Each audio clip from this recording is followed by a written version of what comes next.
Indeed, I feel great honor speak with you, and particularly this university, very famous Bombay University.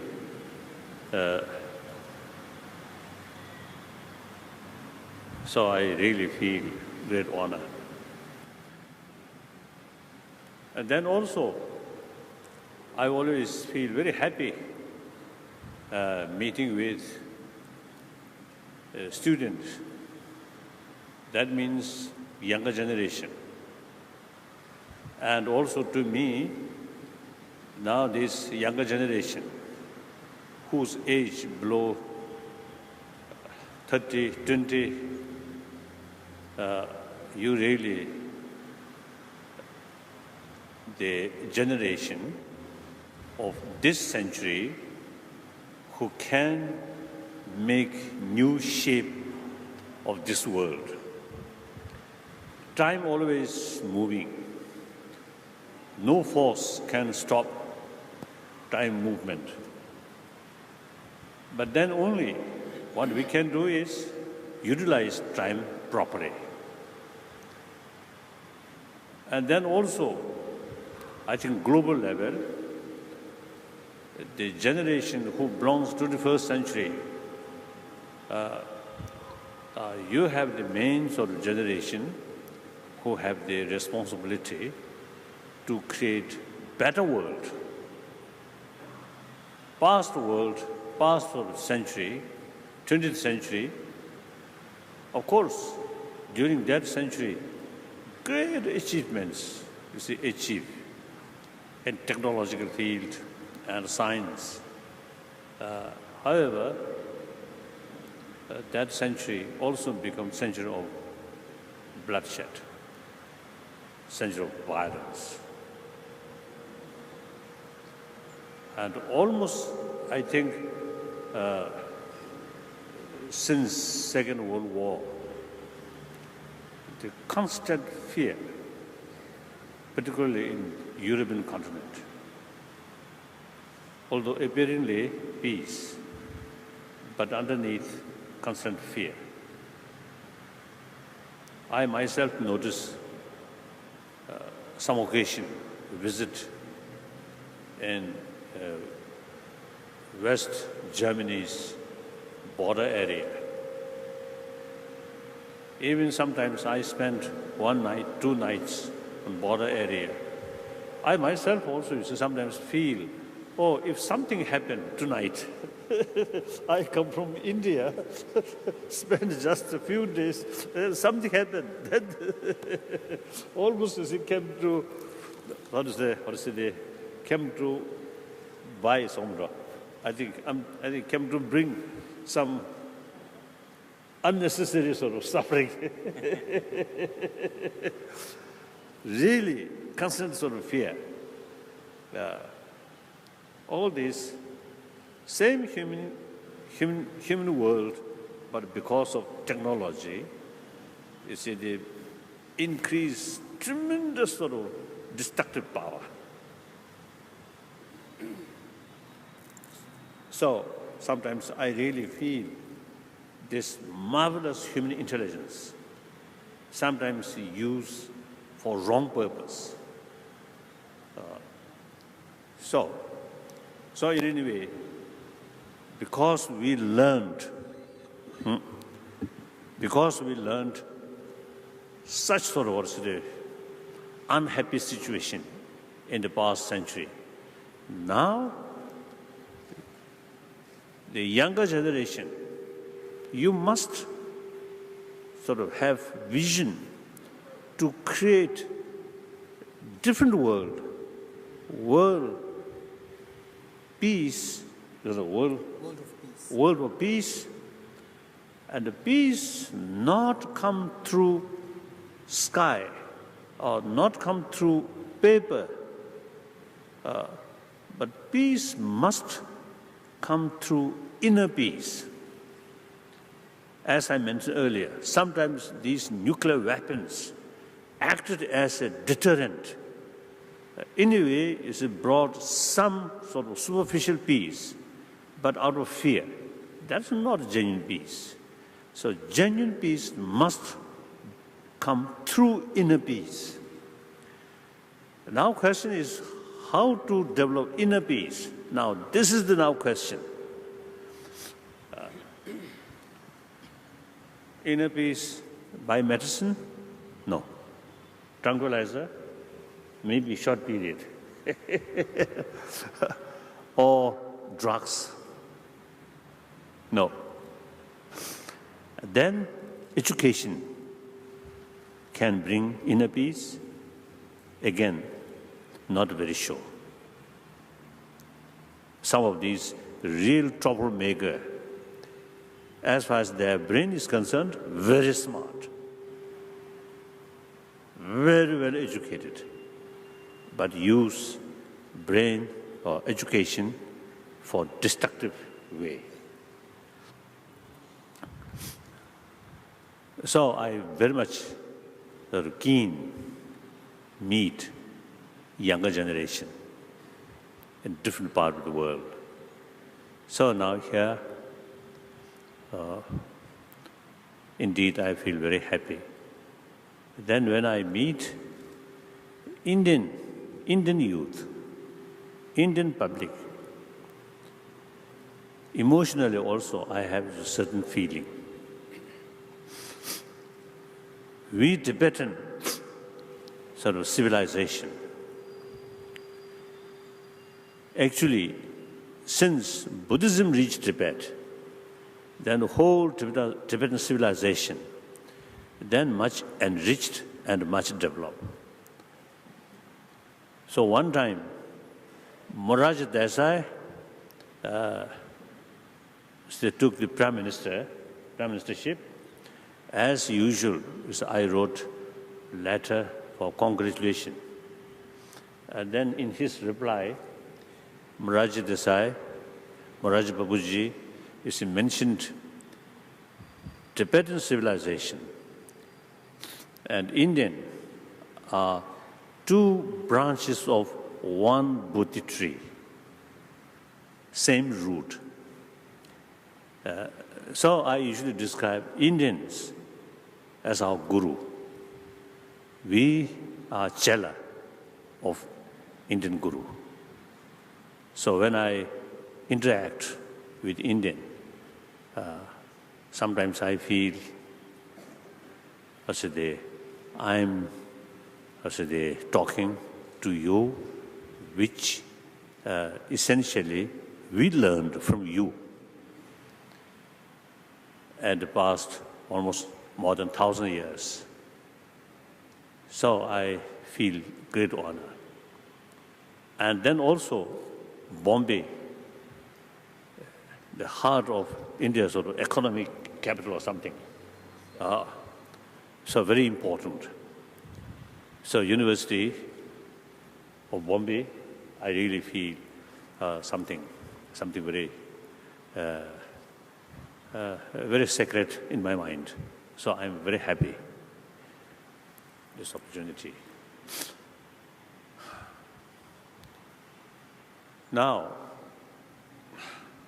as I mentioned earlier, time always moving. And then the world, because of global warming, because of population increasing, and then also in a way, some political system, sometimes they also you see some causing problem. And then also in the economy, gap, rich and poor. There is also very serious matter. Unfortunately, this country, India itself, the gap, rich and poor, still remain. And these, so our future,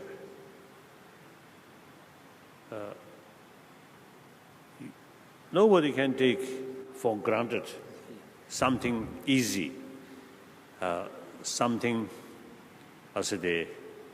without much problem. No. Problem bound to happen. Then here, in order to face sort of complicated world,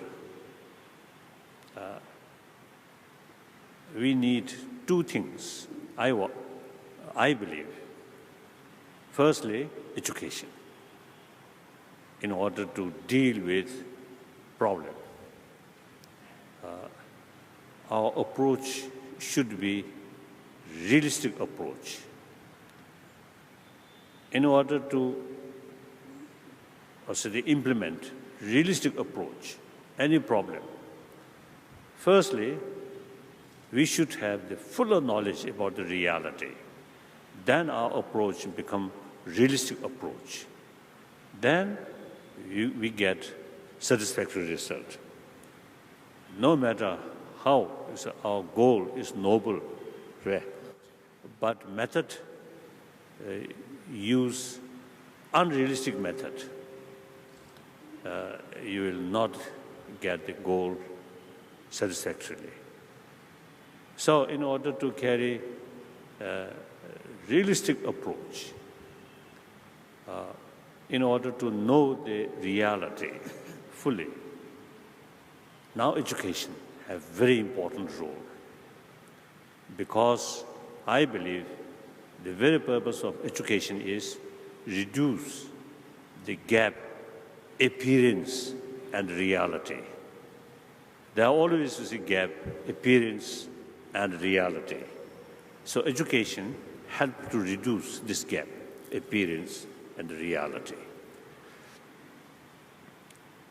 And then meantime, another factor I usually stress the importance is, in order to see the reality, we must look the reality objectively. Even if it is something positive, which we desirable, which we want, but if we look that goal with attachment, you can't see the reality.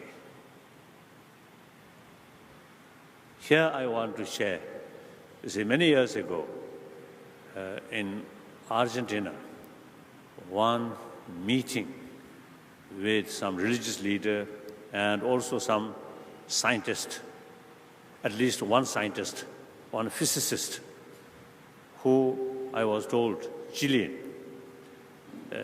At that meeting, he mentioned his scientist, physicist, but then he should not develop attachment towards his own scientific field. That, I think, very important. So now, for example, I'm Buddhist. I have faith towards Buddhism, but I should not attach towards Buddha Dharma. If I develop attachment towards Buddhism, then my mind becomes biased. Through that way, I can't see the value of other religious tradition. So you must be very objective, unbiased. So therefore, in order to keep our mind neutral when we carry research work, now emotions, attachment, hatred, anger, these emotions, the hindrance to develop calm mind. So we have to take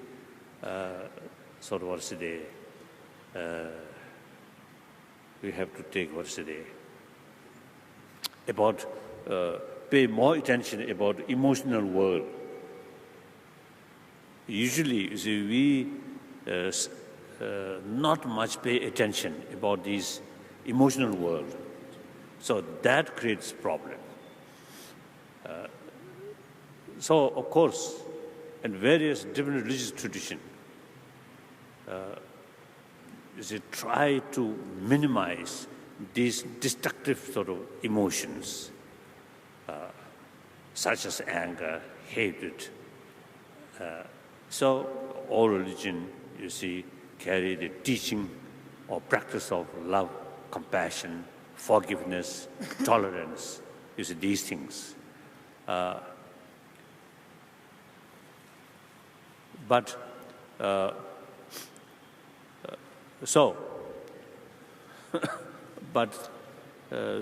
We should have through using common sense, and then try to reduce these emotions. That also very possible. So I want to share with you one study, and now for study, according to ancient Indian, the tradition, the intelligence is the first level, knowledge through learning, through books, through lectures, others through words. That's one level of knowledge. That is not very stable. You learn something and you have the certain concept purely on the basis of other sort of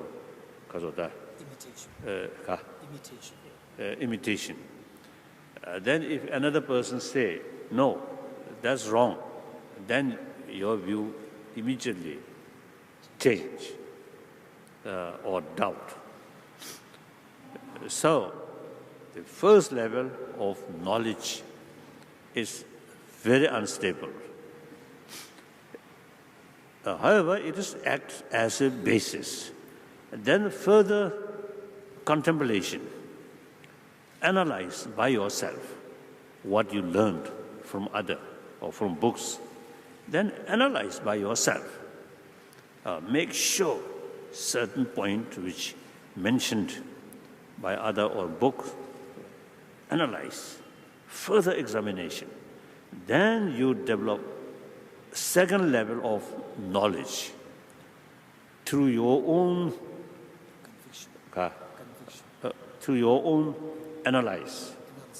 analysis. So that knowledge now much more stronger. Another person say this is wrong, then you will respond, no, I thoroughly investigate, I thoroughly study, this is true. So that kind of conviction. Then third level of sort of knowledge is now not remain on intellectual level understanding, but familiarize. Through familiarization, eventually, you see, you gain some experience. Now, knowledge through experience, now that's really solid. So, that I want to share about knowledge is concerned. Then, the calm mind. Here, I feel, you see, two methods. One method, whenever we look certain thing, we must look more holistic way. That means you can't see the whole picture through one dimension. We must look from different angles or 6 dimensions, like that. Then you get the clearer picture about the reality. And then also our sort of, the mental level ups and downs usually happen when we see some positive things or negative thing. Negative things, see negative thing almost absolute, then too much ups and downs.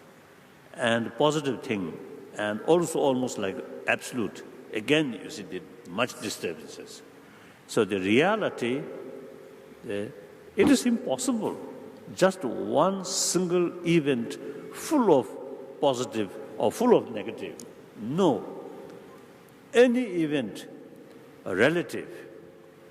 So compare certain other factor. Compare this positive. Compare this negative. Everything like that. So more holistic view, then you see you can see the different aspect of the reality, that our mind becoming more balanced. This is one thing. And then another thing is warm-heartedness. Usually, warm-heartedness, of course, or compassion, as I mentioned earlier, all major religious tradition usually carry same message. But essentially, the affection is a biological factor, not come through religious faith. Look, animals, those animals or those mammals or even birds, you see those youngsters' survival entirely depend on mother's care. This affection come as a biological factor. From mother's side, tremendous sort of affection. So that affection bring energy, take care, even the willingness of sacrifice her own life for the sake of youngster. So there is sort of, unless so that kind of the strong emotion, the energy will not come. So that emotion come from biological factor. It is necessary.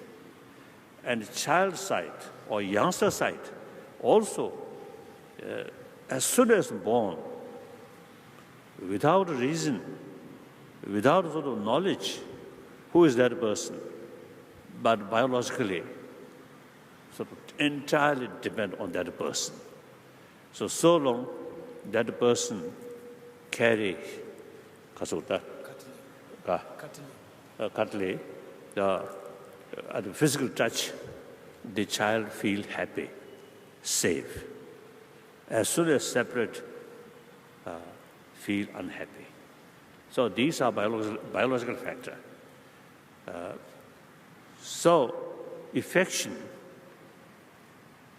come from biological factor that take as a seed. Then with human intelligence, with the help of human intelligence, that biological factors of affection then can enrich, strengthening. So now here differences. The first level of affection, compassion, is biased and something like action-oriented or oriented towards others' attitude.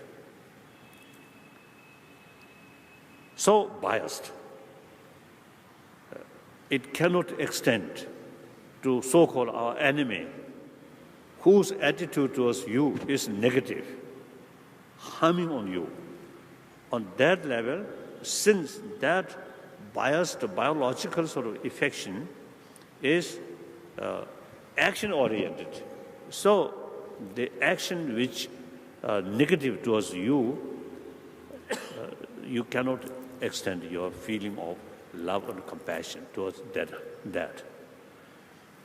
Then through training, through help of human intelligence, analyze pros and cons are there. Pros and cons about affection, about hatred, about jealousy. Then you develop some kind of conviction, warm-heartedness, altruistic attitude is immense benefit to myself, to the family, to the community, and even my health. Through analysis, and with help of human intelligence, we can promote that biased, limited compassion, uplift unbiased,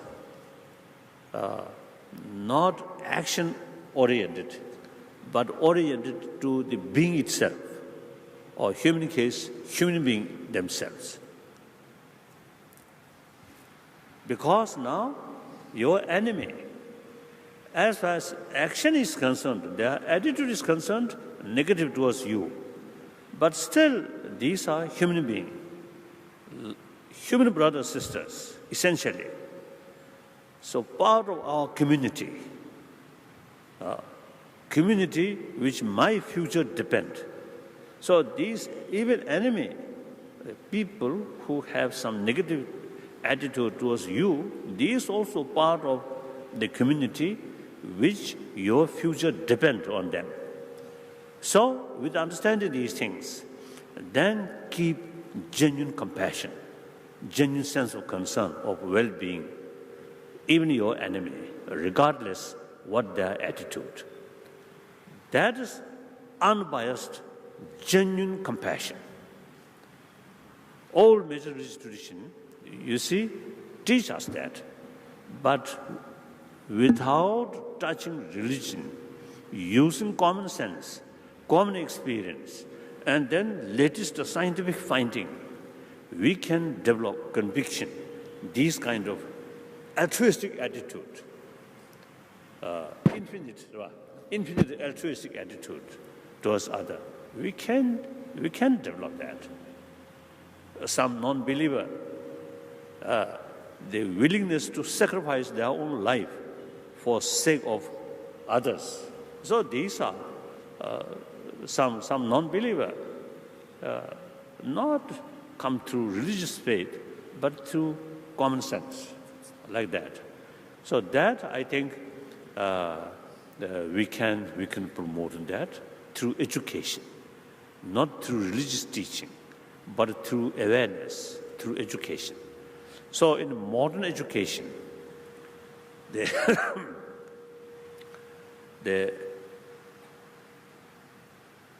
education system which is using in this country, essentially British introduced.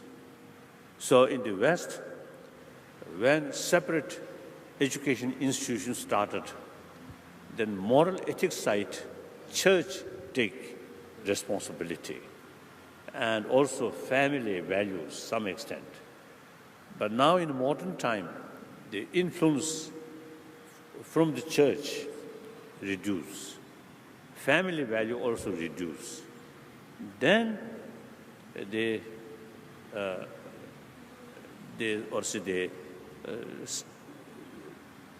separate education institution, which originally taking care only brain development, moral ethics side, church and others is taking care. Now later the others influence reduced, so the education institution alone have the responsibility of both, taking care of brain development and taking care of warm-heartedness. So now in Europe and also in America, in Canada, number of sort of educationist people, university, other concerned people in different universities, now really showing genuine sort of concern in modern education system. They not adequate pay attention about warm-heartedness. So now here in this country, I think you can, and then here in some different countries, some countries where Judeo-Christian background, and then some of them, you see, believe moral ethics must be based on religious faith. Whereas in this country, the secular ethics there. In fact, India's constitution itself based on secularism. Because of the circumstances of this country, there are so many different religious traditions. So if you see the moral ethics based on religious faith, then next question is what religion? What faith? More complications. So therefore, the ethics without particular religion, you see, there must be ethics without sort of particular religious faith. So that I think really is the useful sort of concept. Otherwise, when I talk in different parts of the world, secular ethics, some of my friends, they have little reservation, the very word of secularism. So I usually explain, or according to India, secularism does not mean disrespect of religion, but rather respect all religions, isn't it? Yeah. So I think India, one advantage now should they promote in education field, education of ethics on according secular basis. So that I want to share with you, so that India, I always see telling outside world, India, the ancient sort of wisdom, I'm not talking about mystical thing. I simply talking about ahimsa, non-violence. 1,000-year-old, you see, very much sort of, very much in Indian blood. And then with that, the religious harmony, also 1,000 years in this country. So now today, all major world religious tradition established in this country live harmoniously. Occasionally some problem between Hindu and some Muslim, and like that, it's a little problem here and there. That's quite understandable. Over billion human being, sort of, some mischievous people always there. That's understandable. But basically, very peaceful. All different religious traditions live peacefully. The other day, Jodhpur, I met one Romanian. I just used to come across in the hotel. See, he told me he carries some research work about religious harmony in this country. And he spent some time in a village where all the villagers are Muslim, except 3 Hindu families. He's surprised. Very smooth relations. No threat of these 3 Hindu families from majority of the Muslim community. So he really is surprised. So, and then I also told him, India, as a whole, South India, North India, East, West, they all sort of, as a grassroots level, Hindu families, Muslim family, Christian family, and some Jains, some cases you see a few Buddhists, like that. This is really India's treasure.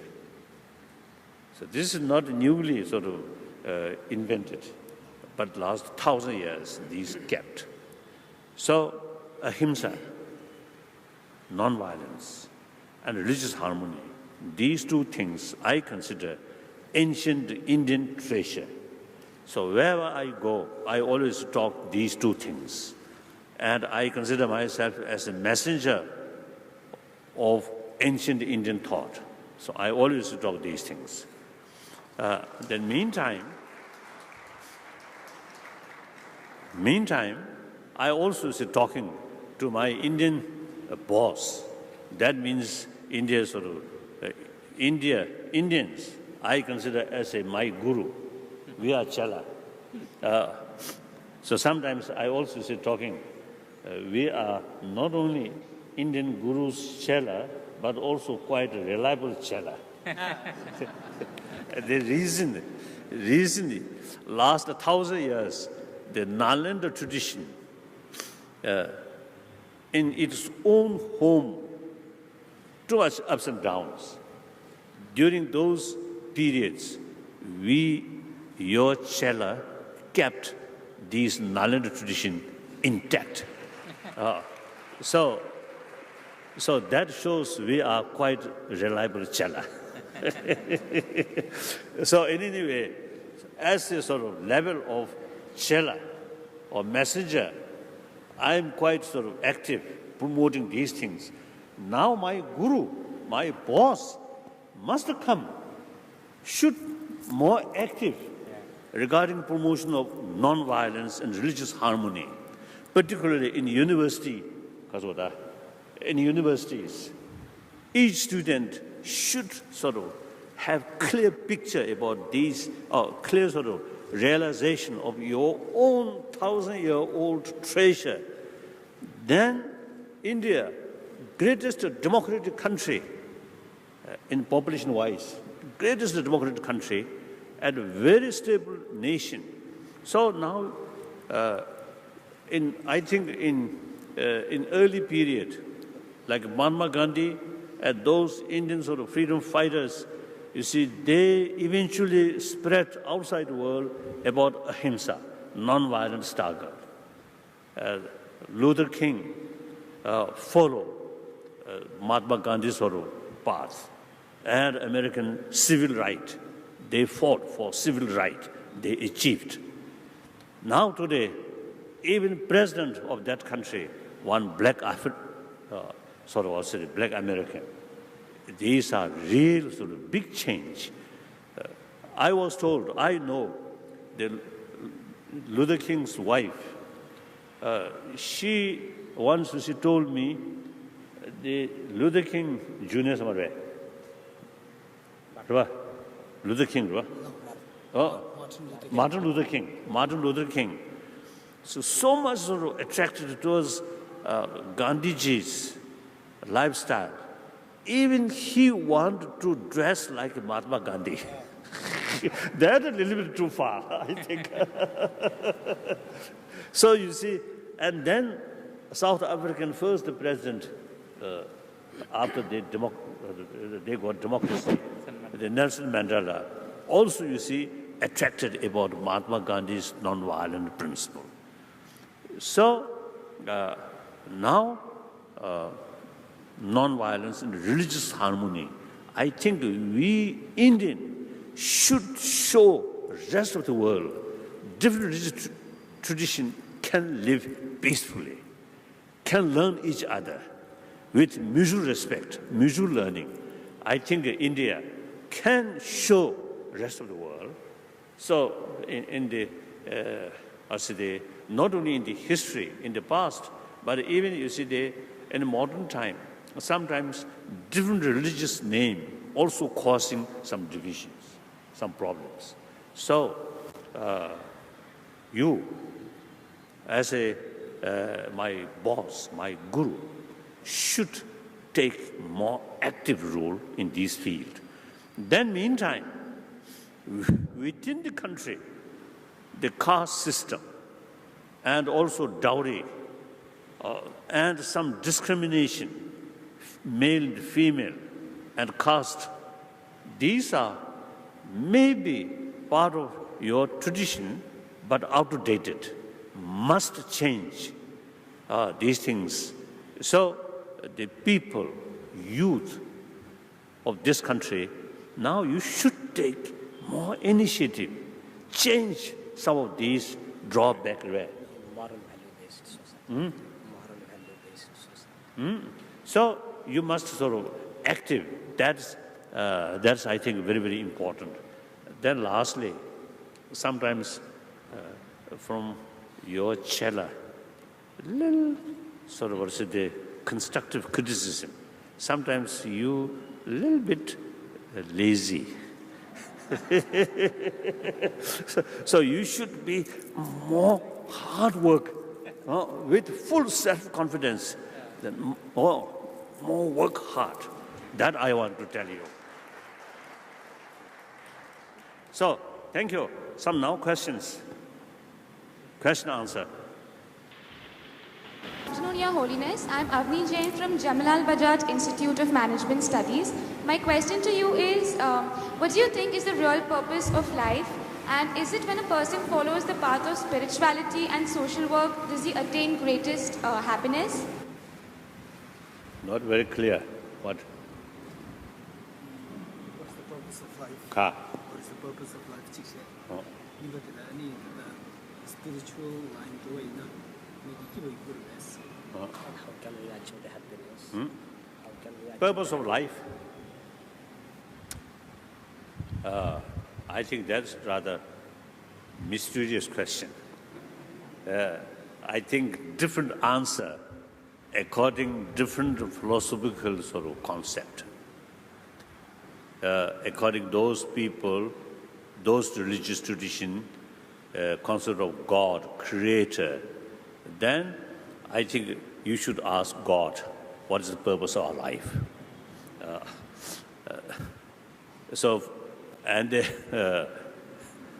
According those non-theistic religion, that is Buddhism, Jainism, and also one part of Sankhyaism, you see, no concept of creator, but self-creation.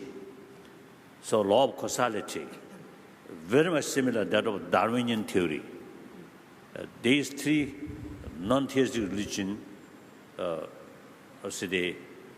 develop in this country, no other like that. So I believe purpose of our life, I believe happiness. Simple reason, there no guarantee of good future, but we live on hope for good. If anyone completely lost hope, then that very mental attitude shorten your life. At worst case, suicide may take place. Therefore, we survived here on the basis of hope, something good. So we can say the purpose of our life is happy life. The second part. Can we have the next question, please? Spirituality, spiritual line, as I mentioned earlier, you see two levels. One secular level, without religious faith. So now the first line of moral ethics, without touching religion. Now here, the spirituality means taking care of your own mental peace. That's spirituality, kind of one level of spirituality. So naturally, wealth, money, or diamond, ring, will not bring your inner peace. Just out of illusion, you feel, I'm rich, I'm happy. But if you kiss your ring like that, the ring no ability to respond to you affection. Dogs, cats, if you show them kindness, affection, they also have the ability to respond to you affection. So we are living being. We need affection. Matters no ability to show us affection. So our life, based on material value, which have no ability of affection, is illusion. We are living being. We must receive constant sort of affection, constantly from other. Then your life becoming much more meaning. much more happier in deep insight. So therefore, talking about these inner value, that is spirituality. Not talking about next life, not talking about nirvana, moksha, heaven, God, creator. No, simply how to live happily with inner peace. That's the way of spiritual line. I like that. Next question. The next question, please. His Highness, my name is Porish. I'm from MET College, and my question is, according to you, which are the most important values which can be inculcated in any individual, and how can we achieve them? You've already talked about education. Which are the other important values which we can inculcate in ourselves, according to you? In human life, the value in human life, the value is most important to achieve the goal. In that, education is there, but what are the other values? Now here, basically, we are social animal. Each member of the social animal, their future, their survival depend on the community. Like bees or ants, those social because the animal. They have no religion, no constitution, no government organization, no police force, but they work together. Because of the biological factor. So we also social animal. No matter one single human being, very powerful, but his or her life for survival depend on rest of the community. That's fact. So it is absolutely wrong.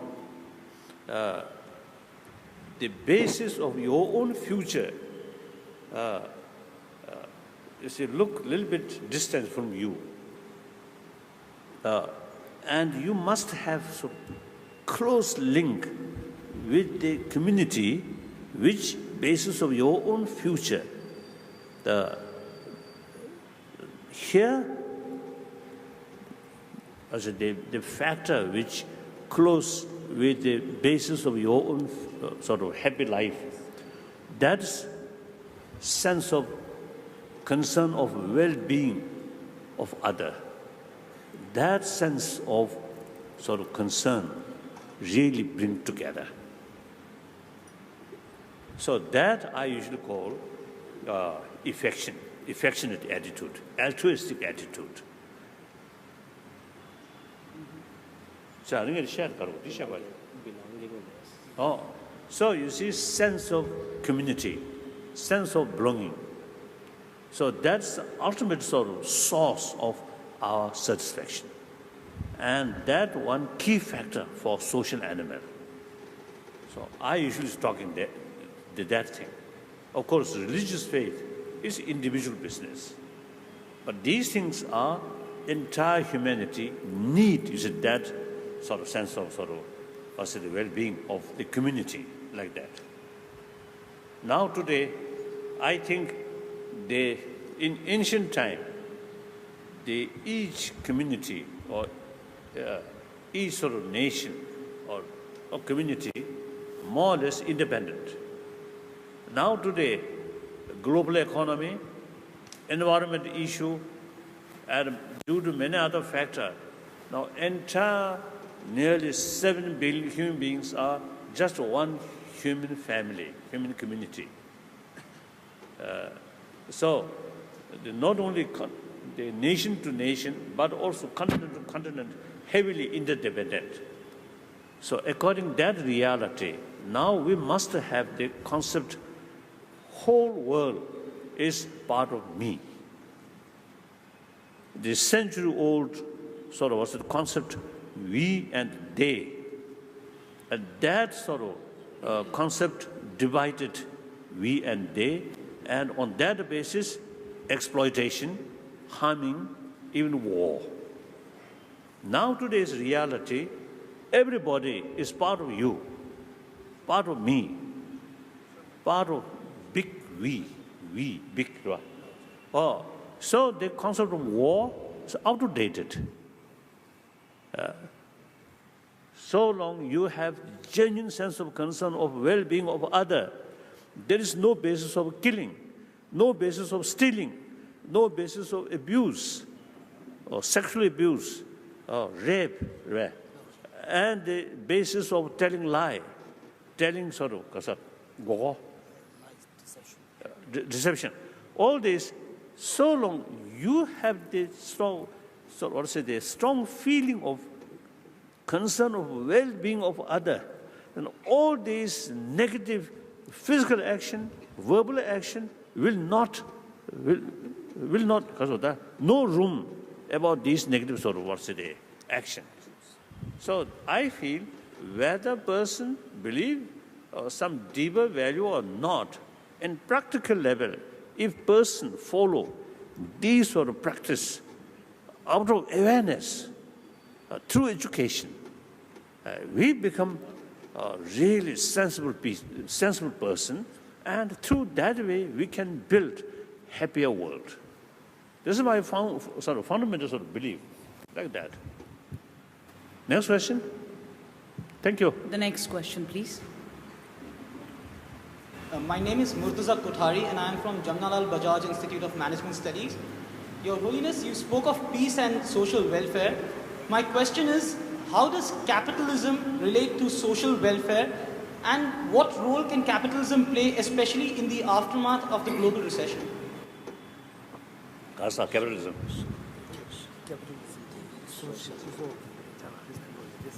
How about the global recession?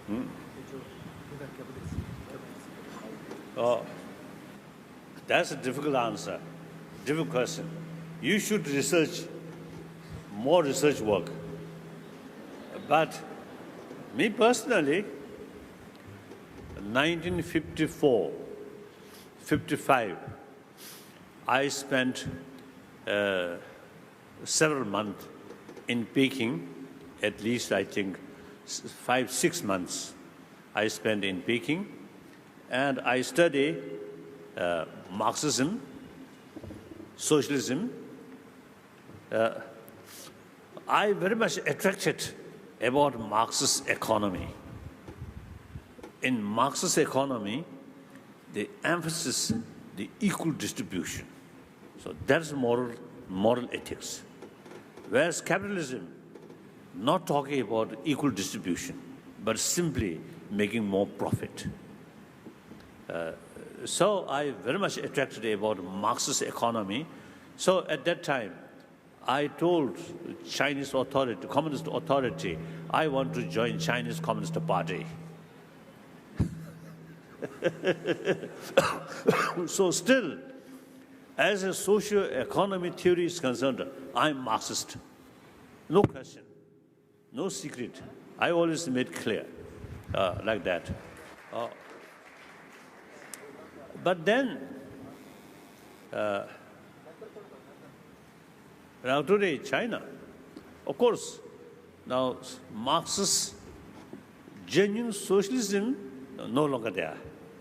So now today, they looks as the Chinese Communist Party, a communist party without a communist ideology. So capitalist communist, so something very new. So I'm wondering, Indian communists, I was told some leader of Indian communists, Indian Marxists, their personal life is more bourgeois lifestyle. I heard, I don't know. So,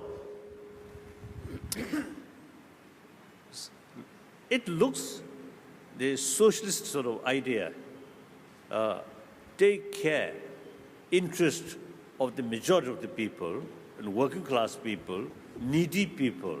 It is very right. However, the former Soviet Union, and also before things were being changed, both China and former Soviet Union, economy field, stagnation. So capitalism really dynamic sort of forces. That also necessary. So some kind of regulations. I think that's the best. I don't know. When the Eastern European country, after sort of Soviet collapse, and some Eastern European countries, they newly sort of become independent. And my visit in then Czechoslovakia, on the invitation of President Havel, almost the first foreign visitor in that country, as soon as they become sort of a free country, independent. So that time I expressed, now maybe these former Eastern European countries may sort of think more research work, some kind of synthesized sort of system, something from socialism, some capitalism, some kind of newly sort of synthesized sort of system. I express, but nobody take us serious. So they also follow now Western capitalist system. So I don't know. That's my view. But I have no clear sort of answer for your question. So more research work is necessary. Yes, next question. Next question, please.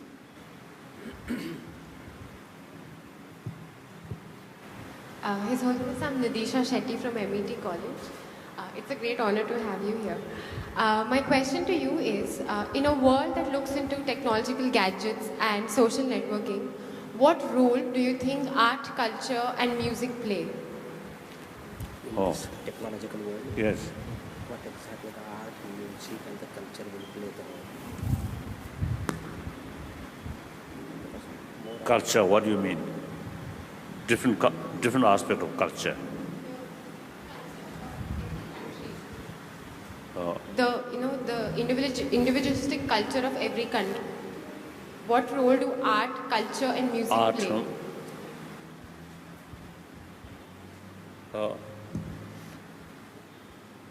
Of course, actually, all this is my talk is some kind of culture of peace, culture of non-violence.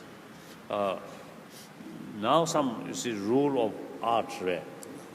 I think that also is the artistic way, painting or some music, some songs. I think I feel something like medium, which can carry certain message.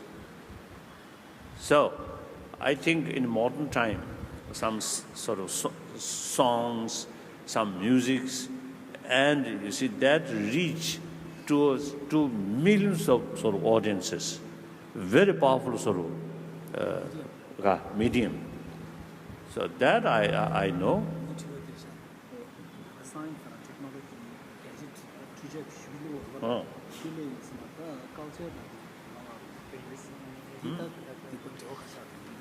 No, I don't think you see people losing interest about culture. Now just the morning session, after that, one Indian media used to ask me about cricket. Ask me, you said, cricket is those who will win or something. World Cup cricket, who will win. So people showing these sort of also the sports. And then I think it's a different sort of also the musics. I think millions of people really showing interest about that. Myself, no interest. Music, no interest. Different sort of sports. I have no interest. Of course, when I was very young, I played ping pong or something, badminton. Now no longer.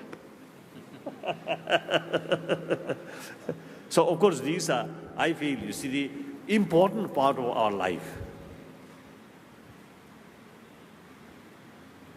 And meantime, I also have the feeling, you see, if we too much rely on some satisfaction on music or play,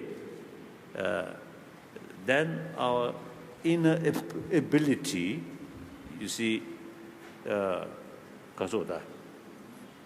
wasting. We simply, heavily depend on external factors for inner peace. Then so long music and so some kind of picture there, you feel happy.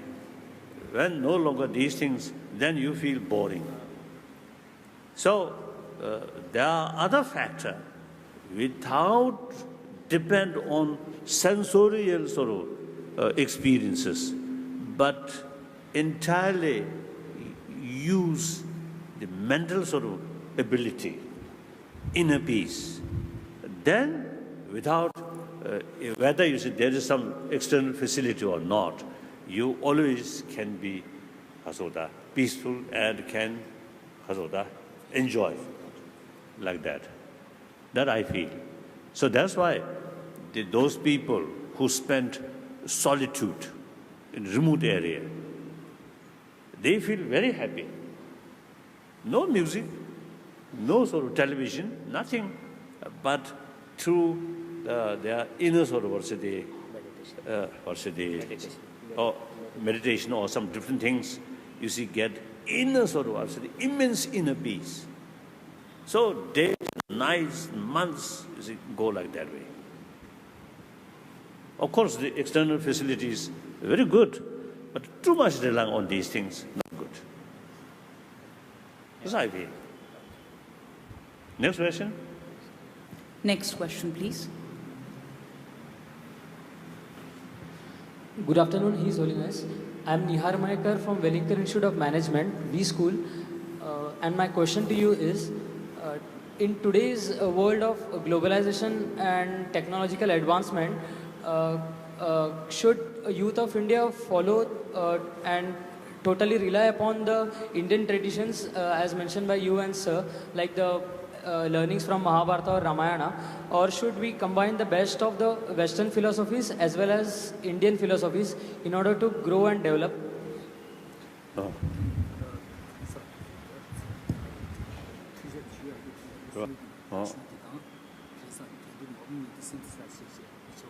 I have the view the technology now universal, mainly originally come from West. Technology provides us physical comfort. India also needs that, and particularly in rural area. I always have the strong feeling the real transformation of India must take place in rural area. Not cities, some buildings, some factories, some modern sort of facilities in Bombay or Hyderabad and Allahabad or Bangalore. Of course, these are national interests. It is important, but real change must take place in rural area. That's very, very important. Recently, I was in Jaipur, near Jaipur, Jaipur, Barefoot College. They are all really illiterate sort of old village people, mainly mother. You see, they train making solar electricity like that. So these things are really wonderful. Then also near Nagpur, and many years ago, I visited the Dr. Baba Amdi. So these, and also I have a few occasions visit some Kerala and also some, I think, Gujarat. There's some people who really working in rural area in education and some handicraft sort of works. These are really very, very necessary. So basically, India also received more, more development in technology field. The farm system must mechanize, otherwise it's difficult. Population increasing, Land cannot extend. So therefore, these things I think very important. Meantime, as I mentioned before, I think Indian civilization, among Egyptian civilization and Chinese civilization, the original Indian civilization is, compare these three civilizations, I think Indian civilization is much more sophisticated about philosophical views, about mind. So these are really treasure of not only India, but a treasure of the world. Must preserve material development, which give us physical comfort, then spiritual development provide us mental comfort. These must combine. So must sort of combine Western sort of technology and modern education and preserve your own 1,000-year-old traditional values must combine. So you have special role and special responsibility. Whatever way I can serve you, I can help you as a chela of your ancient sort of guru, my duty, whatever way. Thank you. Next question, please. Good afternoon, Your Holiness. I'm Aditi Agarwal from Jamnalal Bajaj Institute of Management Studies. So the world recently has seen a huge global recession at the hands of a few greedy businessmen, business leaders. So how can ancient wisdom help overcome this shortcoming in our and future business leaders? The businessmen are dominating the whole world. How can we preserve our ancient wisdom for having the culture?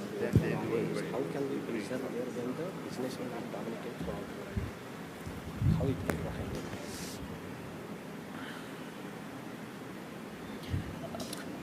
happen?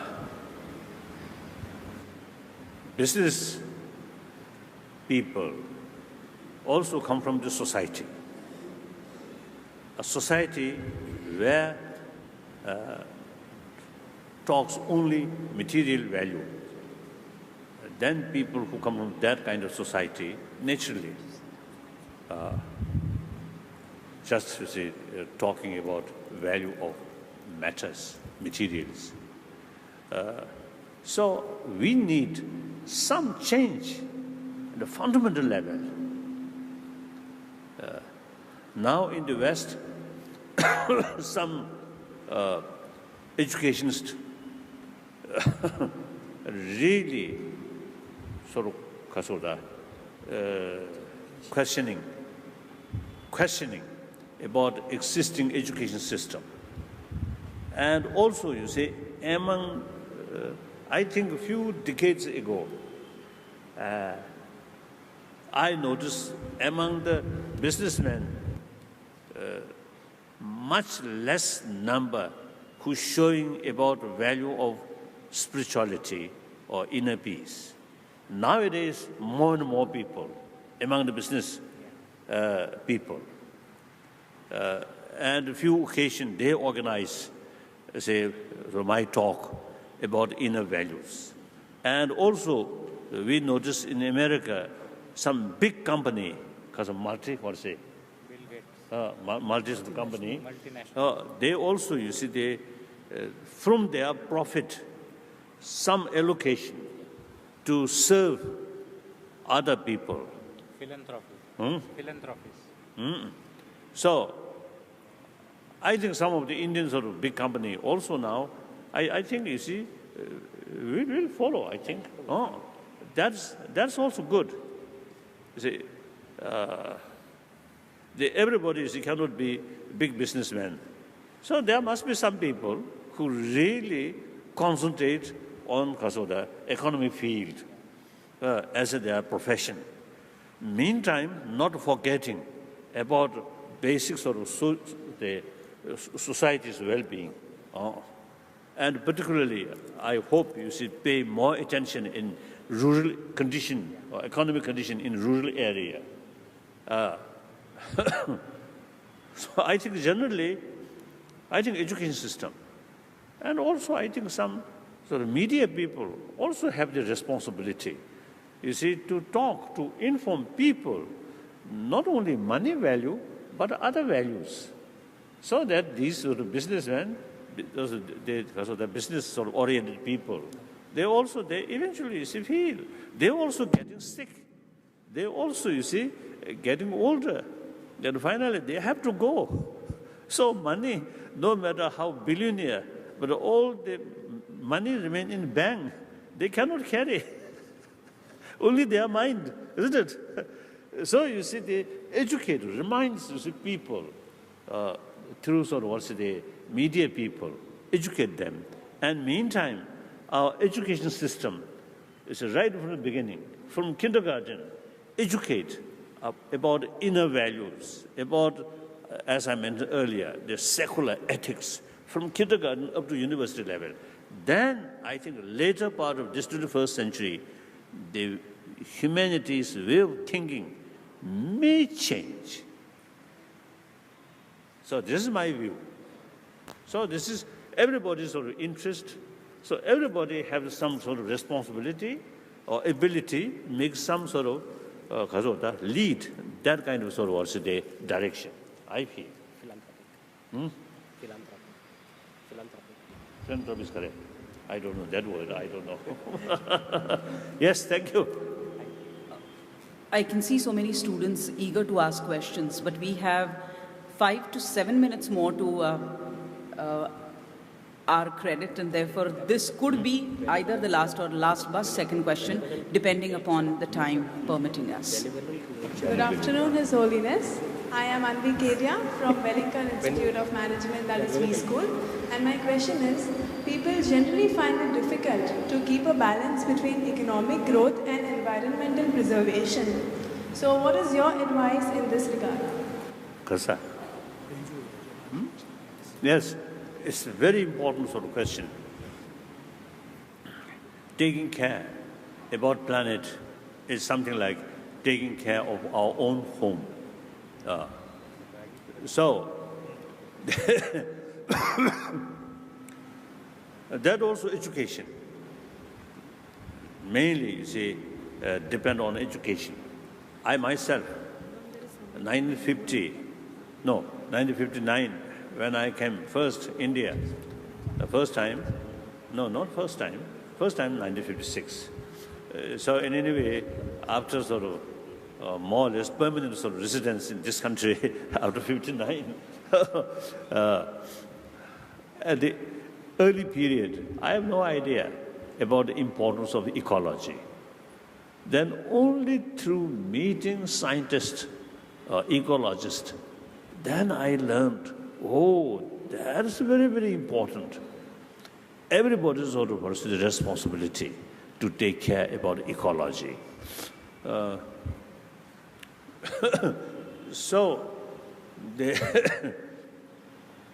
using nature resources, that also practical. We have to use that. But meantime, keep in our mind the sort of maximum protection about environment. I noticed many years ago, one time in Sweden, Stockholm, when I visited there, my friend told me in the river in Stockholm city, no longer fish because of the water polluted. Many industries in riverside.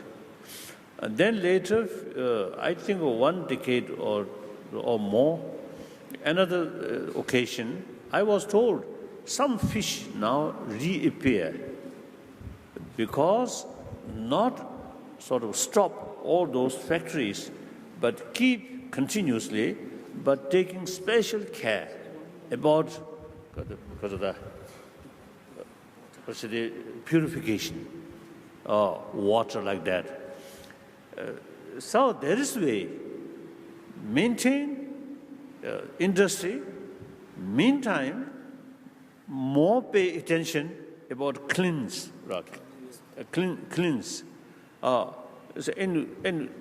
And then you see former West Germany. Also, you see, few occasions I visited some factory. They told me the special sort of arrangement, the big factory, the sort of minimum sort of effect or damage on environment. So there are sort of technology if we pay more attention.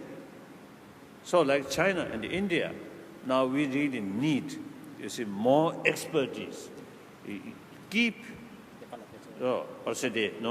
keep sort of the industry development. Meantime, pay more sort of attention, ecological sort of damage. That I think can be done. This is very, very important. So then another thing, I always say telling people, like war, bloodshed, when we saw television, immediately struck on our mind. Oh, how bad, killing, bloodshed. But ecology, not that way. Invisible. But eventually, actually people feel some uncomfortable eyes or more coughing or something like that. Then maybe too late. So therefore, through education, through awareness, you see, it is very, very important to keep ecology. That I think through education, through media, also you see, have very, very important sort of role, and in education, like that.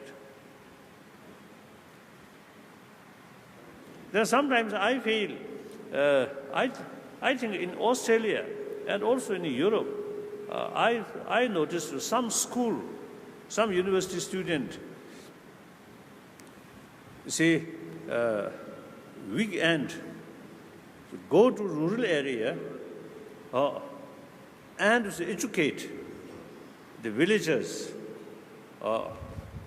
just to sit together, round, and sort of some volunteer work, some poor family washing their sort of clothes and something, and then share some of the sort of information which they may not know, so share with them. So weekend, just a few hours, not much tiring. So you spend, you see, few moments with them. I think they feel, I'm the same community. They also then, because of that feeling, social attachment, and also you can help practical level, and also you see, get some sort of deeper awareness. How is the lives going on in these rural areas? And also, now for example, the last week, I spent one night in a barefoot college. No shower, no air condition. I spent one night the bath like that. A little bit of a problem, but I really enjoyed life in this area. You really get the feeling we are part of nature. Many birds, many trees, and fresh air. When we spend, you see, in big hotel, you a little bit distance from nature, isn't it? Yeah. So you see, you student or college student, you should spend a few hours with these people and chat, mixing with them, some help, some sort of give them some education, information. I think useful. And then also say, sometimes you see, week of peace, week of, tolerance, or week of non-violence. So during that week, you see more discussion about non-violence, how to solve through dialogue problems. That kind of, I think, practice. I noticed some Australia, some school, you see, do that. I noticed. And also America, you see, some student, you see, weekend they spend, you see, in rural, comparatively, they are rural area, like that. I think that's good.